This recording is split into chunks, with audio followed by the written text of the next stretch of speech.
What's going on, guys? Welcome back. I apologize for it taking me so long to get the part 2 of the Slick Rick video out, but I've got a full season under my belt now and I feel like I can give you a much better review. So let's jump in.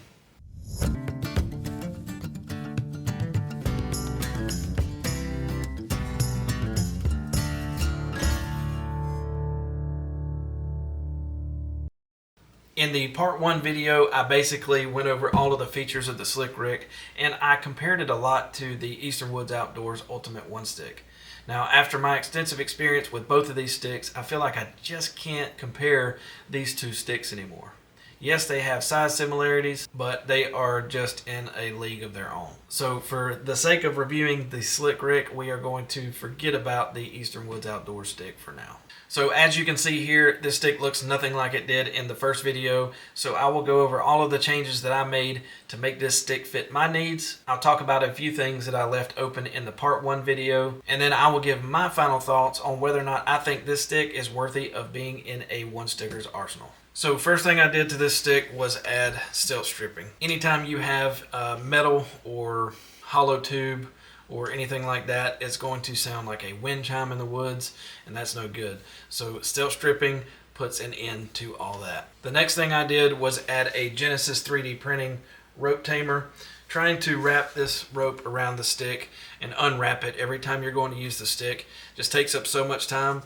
So this rope tamer allows you to stow and deploy your one stick rope in seconds. So this is a great addition to this stick. I was thinking about doing a video on the rope tamer. It's pretty simple, but I do know this is an older version. It has been upgraded since then, so be on the lookout. I'll probably do a video on that sometime soon. One of the most obvious things that I did was add paracord pretty much all around this thing. You see a lot of hate from people about the paracord. A lot of people just don't understand, why we use it. Yes, it adds a little bit of weight, but I mean, seriously, it's minimal. But I like paracord for a couple of reasons. One, I wear different boots throughout the season, and especially on morning hunts or anytime your boots get wet, I tend to get a little bit of squeaking on the platform. So having that paracord there, pretty much cuts out all of the squeaking that I get from my boots contacting or squeaking against the platform. Another reason is most of my boots have very aggressive tread on them. And so the platform has semi-sharp edges, and so if I'm moving around, the aggressive tread on my boots tends to slip off of those edges and make a popping sound. So paracord, again, just completely takes that out. Another reason, about 2/3 of the hunting season is during cold weather, and I don't like climbing with gloves. I have a limited feeling in my fingers, so I have a really big problem trying to climb with gloves on. So the paracord protects your bare hands from, the cold metal as well as sharp edges on the platform. So lastly, as I'm climbing, my carabiner tends to bump up against my bottom step and my top platform, so the paracord keeps that from happening. So the paracord weighs nothing, and I'm not really worried about scent. If anything, it smells like dirt and mud. It's not going to hold scent any more than those dirty underwear that you're hauling into the woods. So anyway, I don't want to get off on a tangent, so we're going to move on. So in addition to the paracord, I've added a small loop of Dynaglide here. And what this does, it allows me to clip a carabiner from my saddle and let this hang under me while I'm rappelling, so I am hands-free. And this works really well, actually. On the bottom here, obviously I have my 3-step Ultimator, and I just upgraded the Ultimator Pack and Play pouch to the new Pack and Play Plus. And this thing is freaking awesome. I'm going to do a separate video on that for sure, so be on the lookout for that. So this pin right here on the bottom that keeps your bottom step from pivoting has been kind of controversial. I've seen some talk about it in the group. Some people don't use the pin, some people do. I didn't used to use this pin at all, but I have started using it every time. I found that sometimes it can be a little bit cumbersome trying to get this bottom step straight as you're trying to set your stick going up for the next move. So what I did was I added a piece of Dynaglide here and spliced a couple of loops on the end and girth hitched it here. So I could technically just remove this and take it off completely if needed, but this allows me to pull the pin and let it hang while I'm packing it up, or I can stick it in there to keep it in the stowed position. And then whenever I go to set my stick up,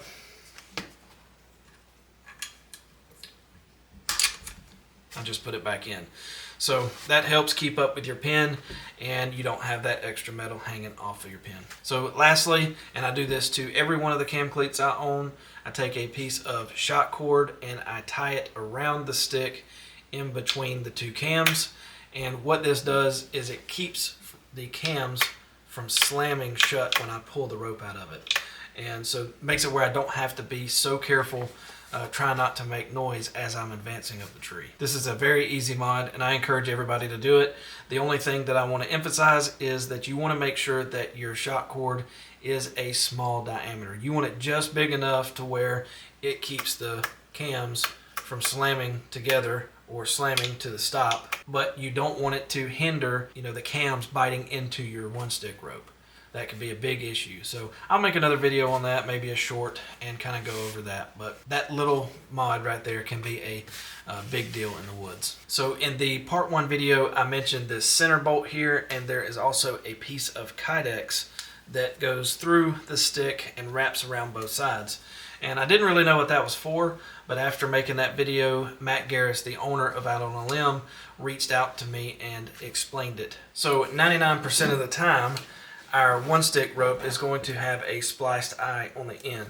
And what we normally do is girth hitch that around the stick below your cam cleat. So what that can do, and it's kind of minimal whenever you have your rope girth hitched below your cam cleat, is when you throw it around the tree, you'll have the rope pulling from here in this direction and here in this direction. So you run the risk of a little bit of kick out there, but I haven't seen any issues yet, but I do like the idea of this being centered. So this center bolt here is a attachment point for your one stick rope, and the bolt goes through your spliced eye and your one stick rope, and the Kydex piece here is to protect your rope from any chafing or rubbing up against sharp metal edges on your stick whenever you wrap it around the tree. So that's a pretty slick idea. So now we're off to the pros and cons, and we'll start with the pros. The real estate that this stick offers is just absolutely amazing. Both the top platform and the bottom step, in my opinion, are sized perfectly, and the cutouts in the front of the platform are great for grabbing when climbing. I do think that maybe the sides of the top platform could have a little bit of curve in it to hook your calves in when you're climbing, but that's not bad enough to be considered a con, because I have zero issue climbing with this stick. Next, the ability to adjust the angle of this platform is just great. You can adjust it on the fly, and I've never had this adjustment screw move from where I've set it at, and whenever you're standing on it, this thing is solid as a rock. Next, the standoffs on this thing are aggressive, and I mean really aggressive.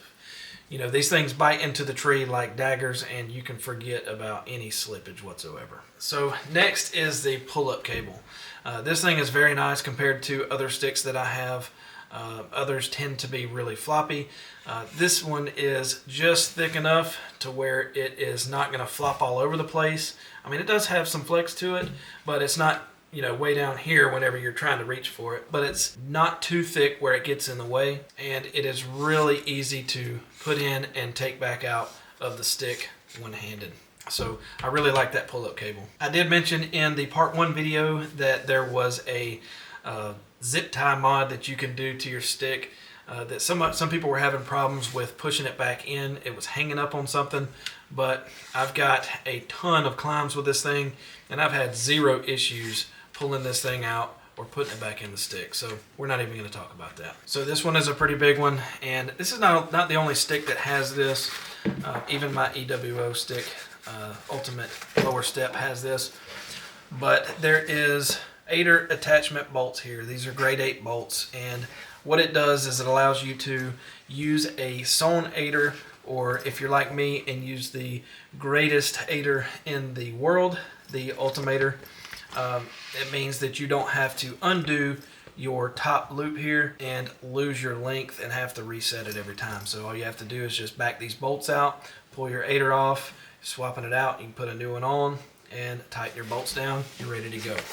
So to me, that is a really insightful addition to this bottom step. So this one isn't necessarily specific to this stick, but if you've ever climbed with a stick with those thin bottom steps and you haven't used a step like this, then you really don't know comfort. And when I say comfort, I mean not only luxury comfort, but safety comfort as well. This step gives you plenty of foot room and takes away the risk of slipping off of that thin bottom step, and it also keeps your aider that much further away from the tree. So whenever you're reaching your foot in there, you don't have to pull the aider away from the tree to get the aider into the center of your boot. So that being said, I will never use another stick that's got a thin bottom step like that. So this is the way to go in my opinion.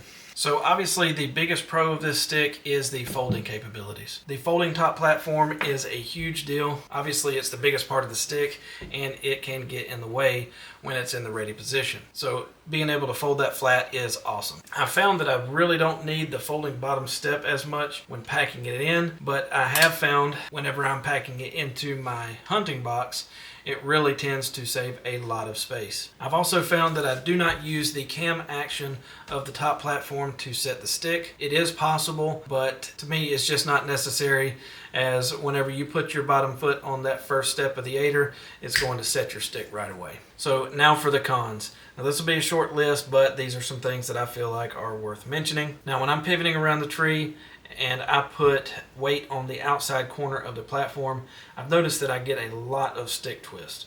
And I think this is from the missing material from the weight savings cutouts here. You know, torquing the stick like that is going to be obvious and simple physics, and I don't think it's necessarily a problem. I just like rigidity, especially when 20 foot up a tree. It kind of messes with my psyche and lessens my confidence in stability just enough for this one to be a con for me. So I would like to see an option for this stick to come with a solid post, obviously with the exception of the needed cutouts, but I'd be willing to bet that this thing would be solid as a rock. Now another little nitpick is this center bolt here for your rope attachment method. Now don't get me wrong, this works really well and I love the fact that it centers it in the cam cleat. But if something goes wrong with your rope and you need to change it out, like I keep a spare in my box, then in order to take it off, you have to completely take off your cam cleat to get to the head of the bolt to remove this. So I would like to see a way to attach this center bolt here without having to remove your cam cleat to change out your rope. Lastly, the teeth on the standoffs. Now these things were extremely sharp, but they were thin at the tips. This one may have just been an oversight, and technically it's just cleanup after the cutting process, and has probably been corrected since whenever I ordered this, it was one of the first few that shipped. Now, I said earlier I love the aggressiveness, and I do. I wouldn't change that for the world. But after a couple of uses, the tips of about 75% of the teeth had rolled over, and I can tell a huge difference in the bite. And I didn't want them to continue to roll over and potentially break. I just had to file down every one of these teeth, and it probably took me about 30 minutes to do it all. So it's not really that big of a deal. And once I filed them down, I never had a problem again. So sorry, Matt. It was really tough to come up with cons for this bad boy, so I had to give them something. So in my opinion, this stick is badass. I'll be using it for many years to come, you know, unless he comes up with something new.